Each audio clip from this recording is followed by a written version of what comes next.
Welcome to EMG Transformations with Dan Stoll. Each episode will empower you to ignite your inner fire and provide methods to maximize your mental and physical performance. You never know how one valuable insight can make such a big impact. Please leave a 5-star review if this episode leaves a positive impact on you. And don't be shy to screenshot and share episodes on social media that you find helpful so we can spread the message and make the world a better place.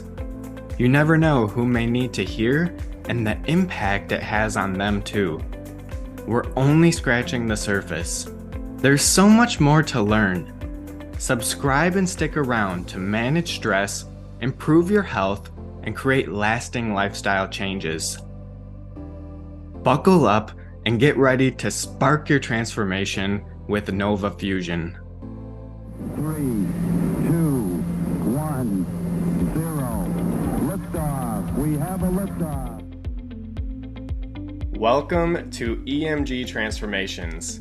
Today we have a very special treat with the Michigan State Spartan legend, Bill Burke. Bill played competitive football for 16 years and was the former quarterback at Michigan State under the greatest college football coach in history, Nick Saban. When the door to his NFL dream closed, Bill was left with more questions than answers, but he resiliently found a way forward to make a meaningful impact. Today, Bill is a speaker, entrepreneur, and author as he recently released his first book, Victory Outside the Arena. Get ready for a conversation on leadership that extends from the field to your home that will ignite your transformation and help you win in the game of life. Thank you for joining us today, Bill. It's great to be here, Dan. Looking forward to the conversation. Likewise, man. I'm already feeling pumped up and fired up for this conversation, so I know Yeah, it's going let's to be do a it. good one, and like a Spartan brother here, so excited to dive in. Yeah, it's always good for me to connect with people that went to Michigan State in the green and white. It's just such a great community of people, not only current students, but the alumni just spans the globe. So I'm fired up to be here with you. Yeah, likewise, man. And you're actually in the area out there too, so you're constantly getting involved in MSU and what they got going on, right? Yeah, I try and stay connected. I always thought it was a great place to raise a family. I've got a couple of kids. My wife's a Spartan. Hopefully, our kids will be Spartans as well one day here soon. But yeah, I'm just down the road from East Lansing, and so always excited to get over there and just kind of check in with everybody. And it's a great place to be a sports fan and to be an alum because there's so much going on, not just with football, but all the sports and all the different goings on of the MSU community. It's just a really special place, I think. Yeah, it's a great organization, and I actually developed some of my roots there as well. Not only with Nova Fusion, but just growing as a person, as that was a big chapter of my life. So it's good to hear that it's been good to you as well, and your family bleeds green over there. 100%. That's awesome. So, man, let's get this conversation started. I always love picking apart the backstory, and specifically for you, I'm curious, what were some of those experiences and struggles that you faced early on that were on your way to becoming the quarterback at Michigan State? And so, like, what were some of those early adversities that helped you prepare for those bright lights? Great question. There was so much, especially early on in my career. When I first got to Michigan State, I was redshirted, so I didn't play right away, but I had to kind of learn how to be a worker. It's so different from high school football where you just show up after school for a couple hours, you practice, and you go home. There's so many differences. It was like night and day. So when I got to Michigan State, you really had to adjust to just the time commitment. There's so many meetings, so many obligations that you have to put in lifting wise and meeting wise, and you have to pay attention to your nutrition. You've got to put in extra work beyond the practice field. All of those things were quite an adjustment, not to mention the fact that I'm originally from Ohio, so it was just a huge adjustment in general to be away from home and to adjust to college life. So initially, I had to learn how to, put in the work at a major Big Ten school. balance that with being a full-time student as well. It's not an easy task. So a lot of the adversity came just from an adjustment perspective, but also, dealing with injuries, dealing with the physical demands of playing major college football. Again, not easy to do, but I had a passion for it since I was 5 years old. So there was nothing that was going to hold me back from following my dream and putting in the work, because I continued to dream about the day when I'd be able to run out of that tunnel and actually take snaps for the Spartans. What a story. And, that's what I love about sports too, is because it always comes with the ups and downs, and that teaches us so much, not only about ourselves, but life and how to navigate those uncertainties and those adversities that show up. And like you said, injuries, that can be a physical and a mental setback in your life that you may get back to full strength, physically, but mentally you don't want to really put yourself in a situation that's going to repeat that same action. So, just navigating through all of that, it can be a lot. And so I'm curious, were those injuries on your way to becoming the quarterback at Michigan State, or did you battle those injuries throughout your college career as well? Dr. Doug's offers the best organic topical balms for protecting, healing, and restoring your skin and life. Just twist off a cap, apply like lotion, and get ready to feel outstanding. My favorite products are the Magnesium Balm for headaches and Recovery Balm for coaching basketball or training for a Spartan race. But that's not all. It started with Dr. Doug's original Miracle Balm, a rejuvenating balm fueled with all organic ingredients, including beeswax, extra virgin olive oil, extra virgin coconut oil, shea butter, peppermint and lavender essential oils, and vitamin E. This one-of-a-kind solution is designed to tackle an array of skin concerns such as itchy dry skin, eczema, any rashy irritated areas, and much more. Now, if you're bright and pasty like me, you may want to consider their Miracle Balm plus zinc as a natural sunscreen to keep you from frying up without any harmful SPF chemicals that are linked to cancer. Now, do you hate bugs? Me too, but we got you. Try Dr. Doug's Bug Potion to repel bugs, relieve itchy bites, and kill bacteria so you can enjoy the great outdoors once again. There is truly something for everybody, including that little one in your life who is trying to tell you to get Dr. Doug's Baby Balm for their bum right now. And here's your chance. Click the link in our show notes now to enhance your life with Dr. Doug's Balms and get extra to share with those who you care about. Take back your power and feel outstanding with Dr. Doug's Natural Balms. Actually, they came after I was the starter in my junior year. I became the starter, started to really deal with excruciating back pain. It felt like I was being stabbed in the lower back every time I threw a ball at practice. So hundreds of times a day, I would just have this sharp pain in my lower back. And we eventually found out that I had some compressed discs that were causing that pain. But when you're trying to be a high-level major college athlete, it only magnifies those health issues that you have. So I went through a lot to try and rehab physically, but also spent some brief time talking to a sports psychologist just about how to reframe, the way I was thinking about my injury. That really helped out a lot. And actually, his name was Dr. Lonnie Rosen. He was a consultant for Nick Saban, who brought him on while he was at Michigan State, but also in the times after, when Coach Saban was at LSU in Alabama. So his teachings really helped me out a lot and allowed me to kind of persevere, because there was a time between my junior year and senior year that I was really giving serious consideration to just calling it quits and hanging it up. I really fought and battled with that mental challenge of whether or not to go on. It wasn't fun at that point, really. I was concentrating so much on the physical restraints. Also had a lot of hotshot recruits that were younger than me that were trying to take my job. Coach Saban and the staff, it's their job to always try and upgrade the talent at every position. So I had people, looking over my shoulder and trying to take my job away from me.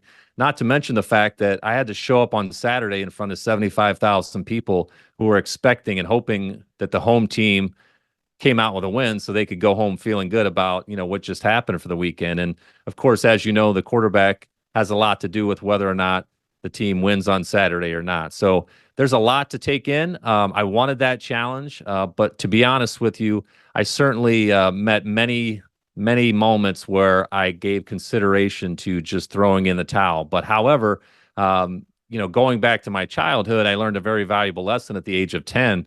I started playing football when I was 8 years old.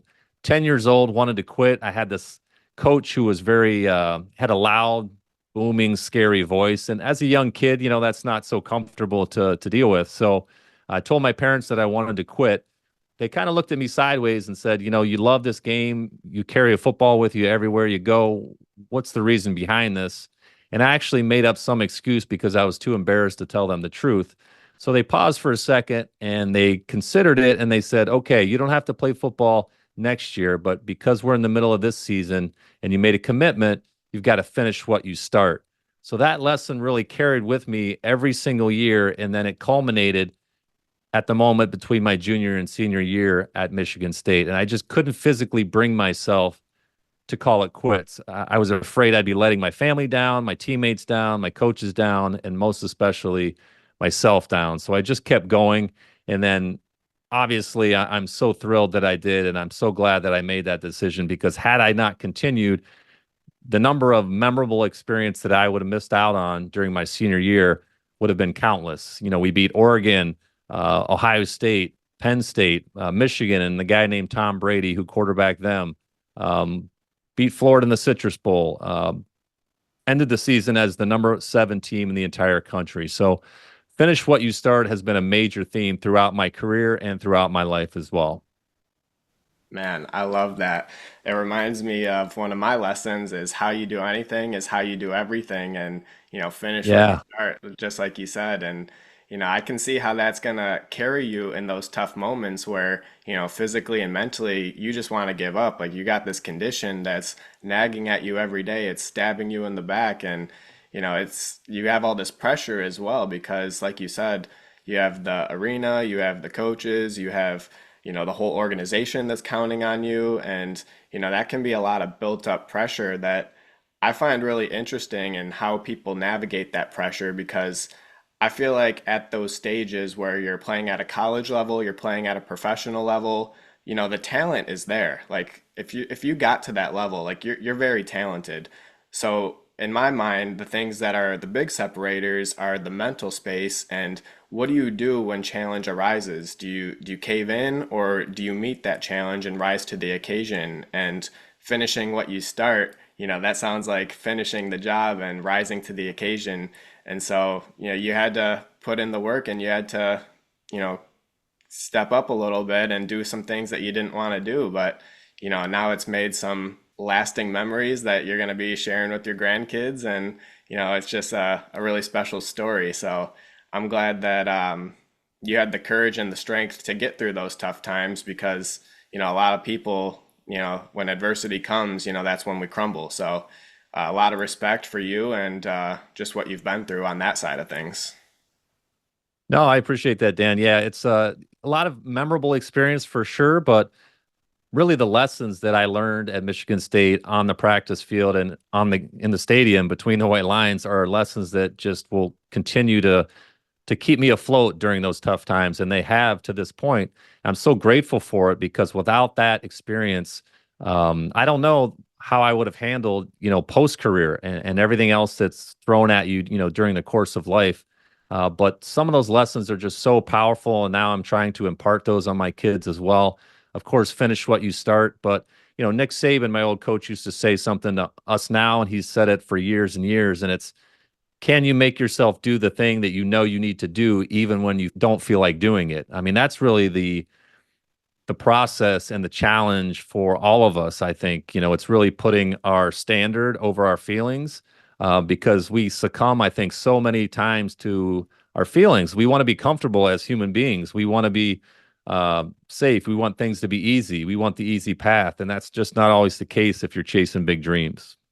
Oh yeah, no, it's always coming, and like our coach says, Ben Newman, you're always going through challenges, and you're never gonna escape it. Whether you just got out of one, you're in the middle of one right now, or one's knocking on your door to get in. So challenges, they're always coming, and I love that you touched on the lessons here because I wanted to touch on that too because you're leading the team now in your senior year with the greatest college football coach in history.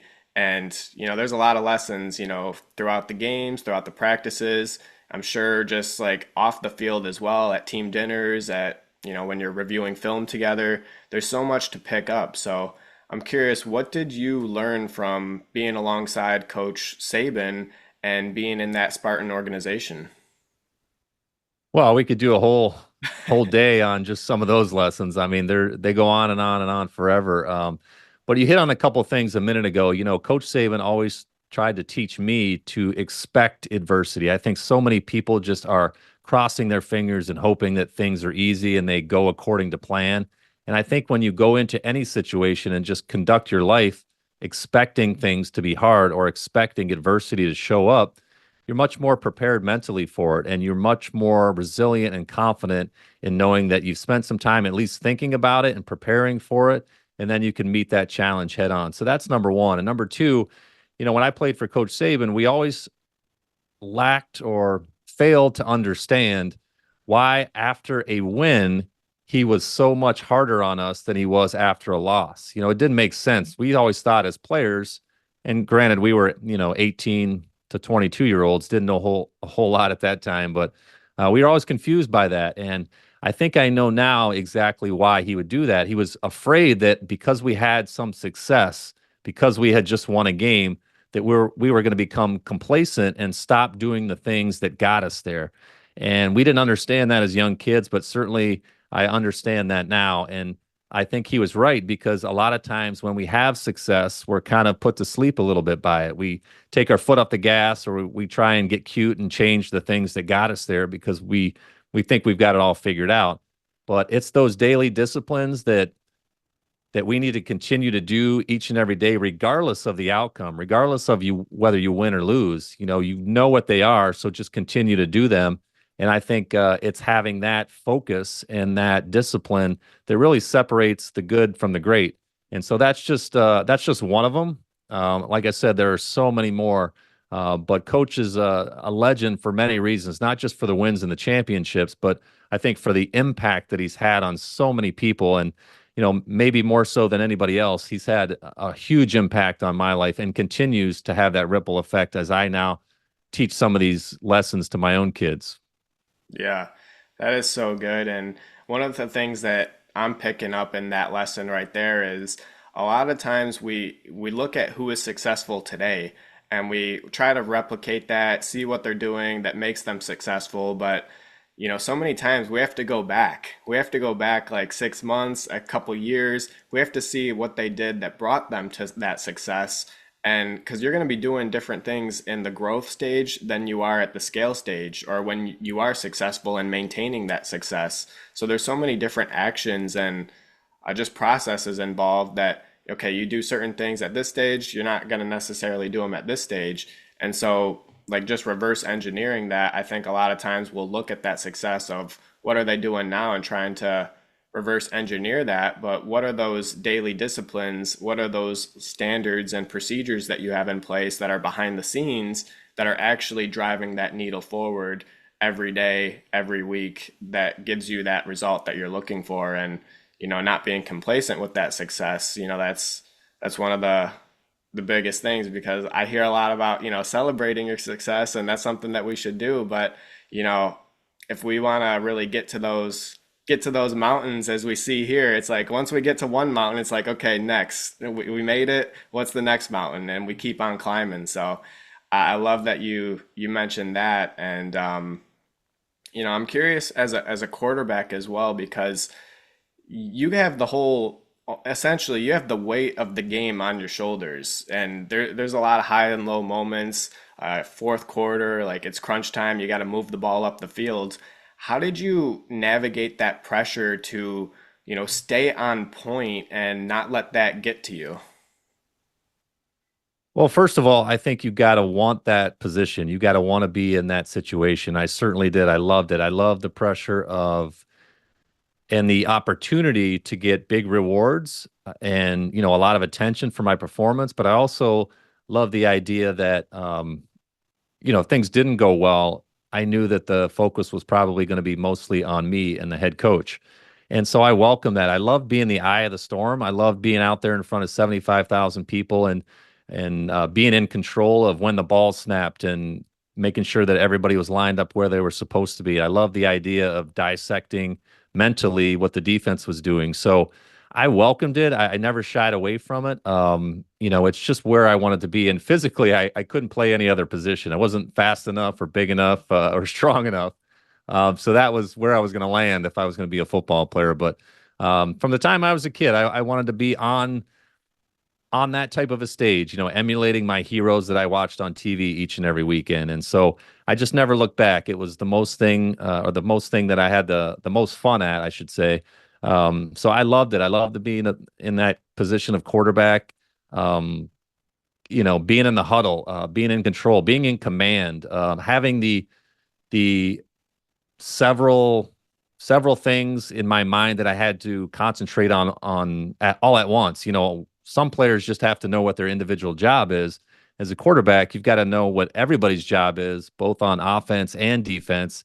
And I love that aspect. I love mentally being 3 or 4 or 5 steps ahead of everybody else on the field. And so all of it combined was just a challenge and just a whole lot of fun. Yeah, it sounds like a chess match and just a Yeah. little bit more combat. But you said something there that piqued my interest is that, when obviously when things are good, it's like you're looking at the coach and the quarterback and you're celebrating those guys. But when things go bad, you're looking at the same people and you're actually embracing the bad as well. So can you walk me through that part of it? Yeah, I think leaders have to accept responsibility. A lot of people just want to be there when things are going well and they just want the credit, but you've got to have the courage, I think, to stand up and put your hand up and say, this one's on me. Even maybe if it fully wasn't on you, you've got to take some of those bullets for your teammates because you have developed and built the strength to do that. And you've put yourself in that position if you accepted that responsibility. So I don't know. There's a lot of pride that comes in taking that mental approach, not just in football, but in life as well. I want to put the people that I love and the people that I care about on my shoulders and carry them forward. So again, I just and again, you got to ask yourself, yeah, the question, what's the alternative? Do you want to be under the bright lights? Do you want to do something meaningful? Do you want to do big things? Do you want to do things that most people can't do or aren't willing to do? And if the answer is yes, then there's a big responsibility that comes with that. If the answer is no, there's nothing wrong with that, but you got to understand that you're not going to get those big rewards either. So I wanted all of that. I just did for whatever reason, and like I said, I was very fortunate to be put in that position at a high level on a big stage. And I have to thank Coach Saban and his staff for believing in me and bringing me into Michigan State in the first place, and then giving me an opportunity to lead the team. But you got to understand that there's two sides to that coin. You can have a passion for something, but on the other side of passion is, the sacrifice and the suffering that we all have to endure to be able to pursue that passion. People think of the word passion and it's, warm and fuzzy feelings, and they think of something that they just really enjoy doing, something that puts a smile on their face. And all that's true, but the dark side of that is the suffering and the sacrifice. And so as long as you acknowledge that and realize that, then you're going to be much more prepared to have success. I like to say that the work that you do in the dark will shine in the light. So if you've got that commitment to do all that dark work when there's nobody watching, when there are no lights on you, when there's nobody in the stands, when there are no fans, then you're going to have a lot of success when there are. Yeah. And that shows you how bad you want it when you're willing to do those dark hours and when no one's there to celebrate you and it's just you versus Right. you. That's what it comes down to. It's you versus you and how bad do you want it.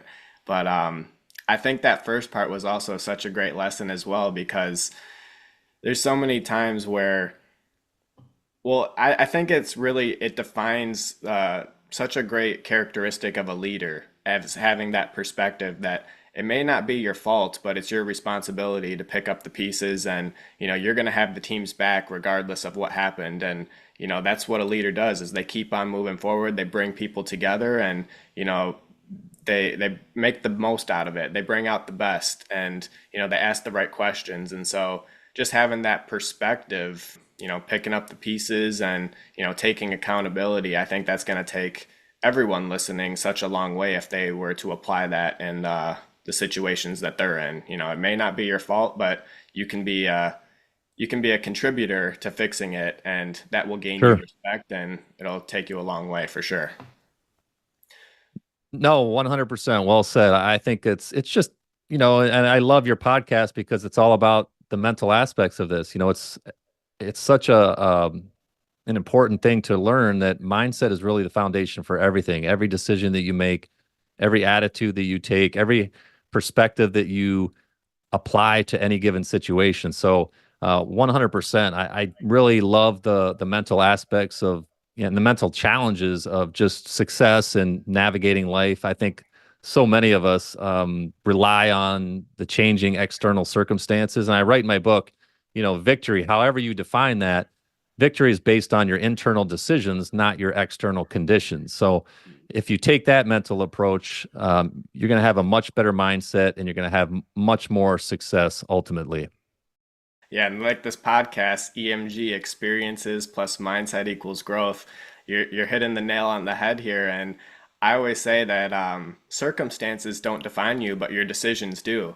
So that There just you go. follows up on what you said there, and I always look at the duality of life. So in my logo, there's a yin yang, and for that specific reason is that you can be in the fire, you can be going through those tough experiences, and it can feel really bad. It can feel like the worst time, the worst season of your life.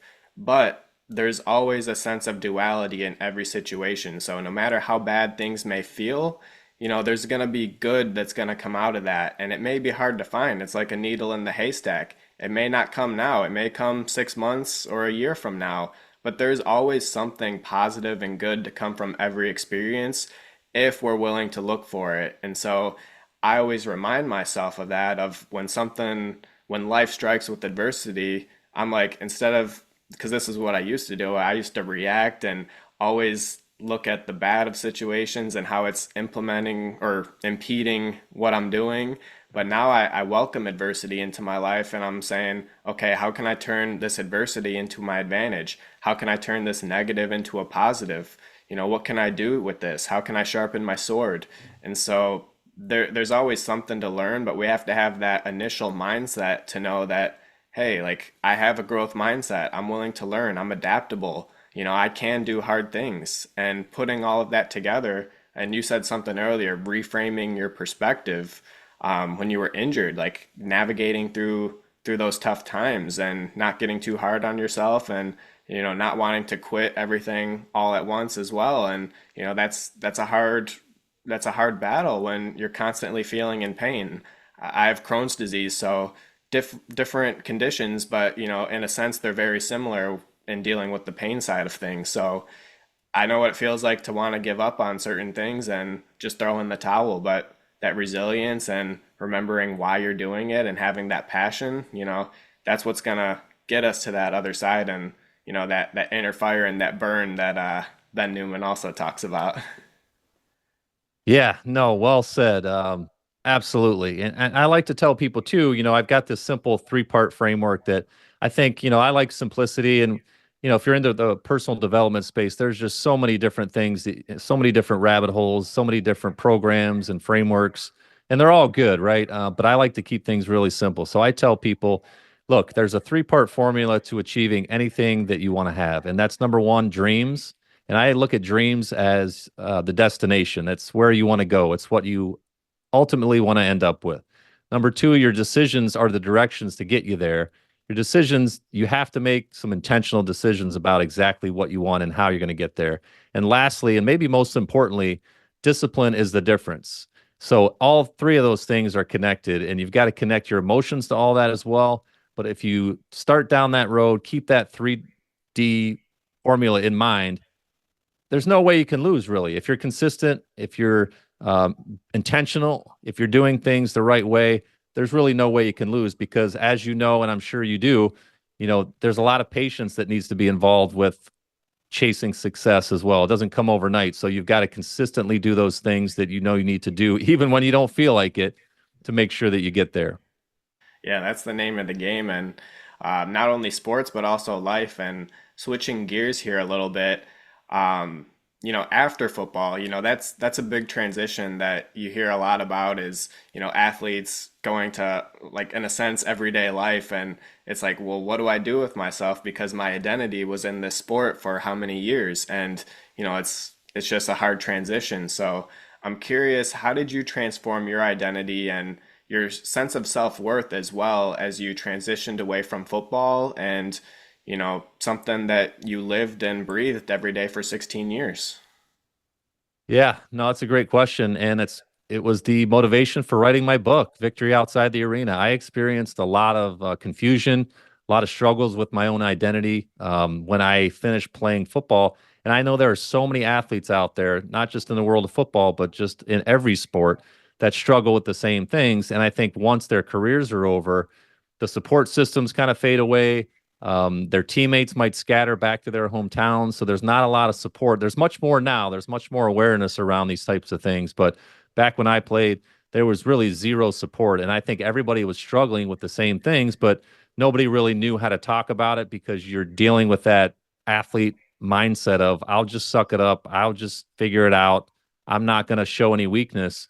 But it really is a huge challenge because you're right. You spend, in my case, 16 years of playing organized football. That's where I got my self confidence from, my self worth, patted on the back. And then imagine playing at such a high level that you're playing in front of millions of people on TV, 75 to 100,000 every weekend. And then overnight, once you play your last game, all that goes away just in a blink of an eye.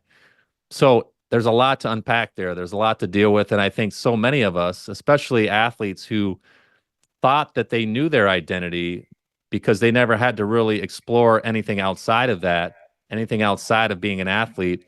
They're just kind of left to pick up the pieces on who they really are as a human being once their athletic career comes to an end. So for me, it's a continuous journey. It's was really hard in the beginning. It's gotten a lot easier, but if I had to point to one thing, it's self-education. I've really made a commitment to pursue personal development, um, change who I am as a person through the work that I'm doing, that dark work each and every morning when I get up in the morning, in the evenings as well, reframing every single thing that happens to me.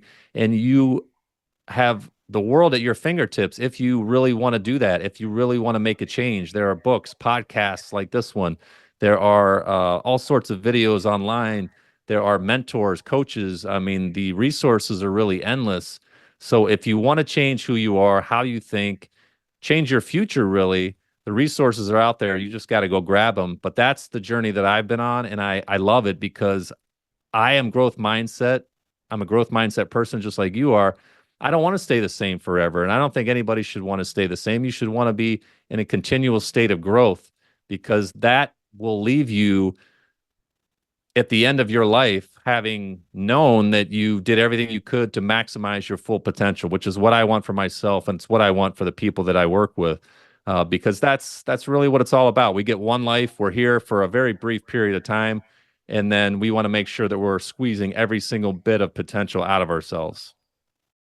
That is so good. And the initial thing that I'm thinking here is when you're talking about just that transition, when you're going from playing in front of hundreds of thousands of fans and just recreating that excitement. It's like, I feel like that's one of the questions is like, how do you even recreate that and feel that again? But it's almost like the impact because you're creating an impact there, but Yeah. what's the worth of that impact? When you think about the sport, I don't want to undermine anything, but when you think about like a sports game and it's like, what is this actually evolving us to? But then you look at the work that you're doing today, you're transforming lives. And, I'm sure you are inspiring kids out there by being the quarterback that you were and just, inspiring other people to get to that place. But it's a different level of work and a different level of impact that you're having now. So then when we reframe that perspective, and this is for any athlete out there, if they were to think about, okay, the impact that I had on the sports field versus the impact that I could create off the field, and you kind of weigh those two out, it may not feel the same as scoring that winning touchdown on a Sunday, but you knowing that going to bed and just resting your head on that pillow, knowing that you had a conversation today that just changed the entire trajectory of someone's life, that's gonna be a different heartfelt impact that, I mean, I would sleep a lot better in my opinion just feeling that. So I just think it's so cool with the work that you're doing in the book now as well, and talking about personal development and getting more people into that space as well. And one of my questions here is, obviously you were introduced into personal development early on with Coach Saban, but when did you really dive in for it for Bill? Like, when did that adventure and journey start for you, and what did that look like? Yeah, it's been a couple of decades now. I always liked learning, and I was always a nonfiction guy in terms of books. I never really got into fiction. Just kind of my wiring. But I just started absorbing books, and I didn't really know why. I didn't really have any intention around it at the beginning. But really, again, this is a process, and I surround myself with always trying to be growing and learning. So for me, it's been a long time, and I've certainly have evolved. I've learned so much, and I really feel like it's prepared me for the work that I'm doing now because all this information that I've absorbed, it really doesn't do the world any good or the people that I can help any good if I keep it to myself. I benefit from it, but I really want to now pay that forward in as many ways as I can through speaking and coaching and the work that I'm doing with clients in a lot of different arenas. So it's really the foundation, I think, for all of us, for those of us that seek to pursue it. And I just love it. I think it's something that there's no finish line to it. We can always be growing, always be expanding our minds and what we're capable of. And I think that, the more we teach things to other people, the more we coach other people, the more it leaves an even deeper impact on us, the people that are teaching it. When we learn something, it obviously has an impact on us, but when we turn around and teach it to somebody else, the impact that it has on us is magnified. So it's a no lose situation. It's win-win for everybody. And, I'm just really excited and fired up to get out there and impact even more people because you're right. For many years, I didn't really realize that what I was doing inside the athletic arena in those stadiums was having an impact on a lot of people, believe it or not. I was just concerned with the fact that I loved the game and I was going through my own stuff and, I was trying to win football games and celebrate with my teammates. And of course, you're aware that there are fans in the stands, but you don't really reflect on the impact that it has. I mean, think about it. People organize their entire weeks and their weekends around coming to see you play, and that's a huge thing. And so when all that goes away, then you don't have that impact anymore. You don't have that connection with people. You're not getting asked as much to sign autographs. So this work that I'm doing now, you're right. It really is filling that void. And it took me a long time to figure that out. But impact is something that I think I really need in my life. And it's a fundamental core value of mine that I want to keep pursuing each and every day. Love that. And now you are passing the torch and creating this impact with the world of personal development and athletes. And like we said, your new book, Victory Outside the Arena, I want to take a minute to touch on that as we begin to wrap things up. I'm curious, who is this book for, and what do you want the readers to take away from it? Yeah, like I said, I initially wrote it for former athletes who were struggling with their identity. But, the feedback that I've gotten from people that were non-athletes has been really eye-opening and surprising. I've heard from people that are in all walks of life, from all different age groups and demographics, athletes, non-athletes, how impactful it's been because it really is a book more than sports. It's a book about transformation and transition. And that's something that we all go through at various times in our lives. So, one of the core tenets for me personally has always been perseverance and resilience. So, that's something that is a theme throughout the book as well. I think it's half philosophy and half practical knowledge. So I'm really excited and proud of the fact that I got it out there into the world. Of course, as an author, you always go back and see things that you would add or take out or change in some way. But who knows? Maybe there's a book number 2 in there somewhere in the future. So it's really for anybody that wants to level up, business people, athletes, and everybody in between. Yeah, it's so good because, like we said before, sports and life so much overlaps. And, even if you're making a career transition, there's principles in this book that you can apply and make the most of your situation and live a happy and fulfilled life. So, we're going to make sure that we get that in the show notes. We'll drop the link for Victory Outside the Arena. And man, I got one last question, but I knew this was going to be a great conversation and you definitely delivered. So I appreciate you sharing your wisdom with us today.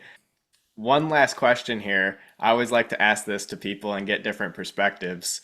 What has been one of the greatest lessons or pieces of advice received that has made the biggest impact on you? Wow, that's a large It's a hot question, potato, yeah.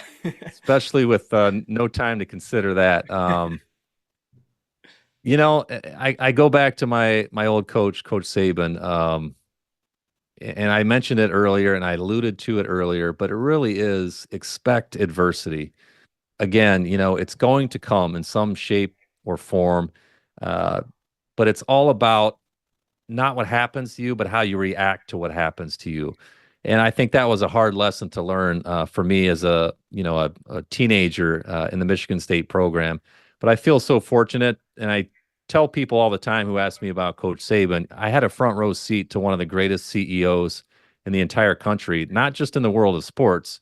Everybody calls him a football coach, but I look at him as a great CEO because he was a manager, a fundraiser, a teacher, a coach, all those things combined into one. But we have to be able to embrace discomfort and expect adversity because we all face it at one point or another. And really, if you read the introduction to my book, that lesson from Coach Saban is really the foundation and the inspiration for the entire framework in the book because he came into the meeting one time during a Monday. We always had a team meeting, and he talked to us about how long a football play lasts. And the answer is 6 seconds, but his point was that's not a long time to do anything. So if you can stick your hand in the fire and just concentrate on those 6 seconds, and you can relate that message to anything that's hard that you have to do. If you can stick your hand in the fire, grit your teeth, build up some of that resilience and just do what needs to be done and not worry about the outcome, not worry about a week from now or a year from now. If you can just focus on that and then continue to repeat that process, there's no way that you can lose. You're going to get to your goal. Yeah, you might be bloody. Yeah, you might get some scars, but you are going to be moving in the right direction. All we need is 6 seconds of courage, 6 seconds of laser focus, and we can make a lot of magical moments happen with that. That's right. That is awesome. All it takes is 6 seconds, guys. So when you're overthinking that next step, just remember Bill Burke and his 6-second rule. I love that. So hey, Dan, one more thing. You mentioned the book. I want to give your listeners an offer. If they like a free copy of the book, all they got to do is pay shipping and handling. But if they like a free copy of the paperback, they can go to outsidethearena.com/free book. Would love to do that for your listeners. Awesome. I appreciate you, man. Thank you for doing that. We will put that in the show notes, like I said, and we'll have that special link in there so everyone listening can get their free book and start transforming their life. So good. Awesome. So now let us know before we wrap up here if there's anything else that you have going on in your world, and what's the best way for us to get in touch with you and get involved with what you got going on. Yeah, I would love to hear from your listeners. Just reach out. I'm on Instagram, outside.the.arena, and also can be contacted on LinkedIn as well. Perfect. Bill, thank you so much for impacting us today. You are empowering future generations with life lessons and skills that will continue to grow and better their lives on and off the field. You lead by example with your willingness to give back and do the right thing, and humanity is a better and brighter place because of you.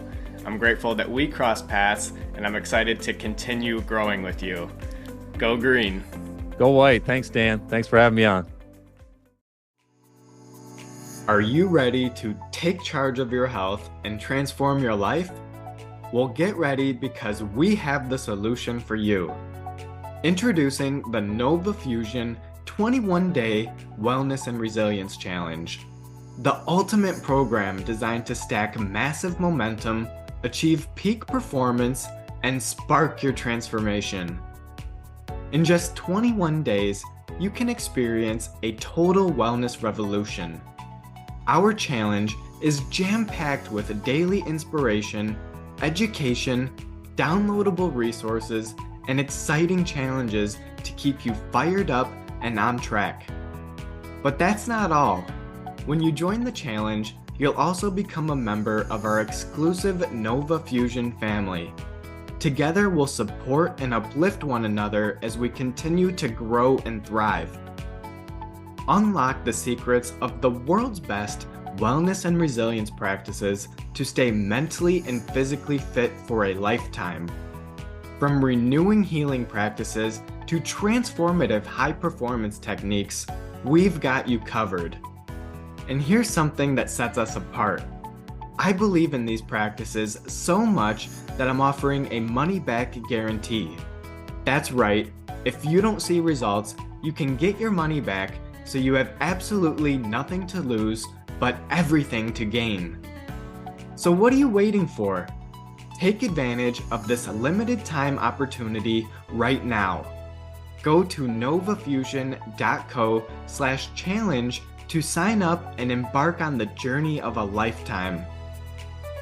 Let's spark your transformation together. I can't wait to see you on the other side.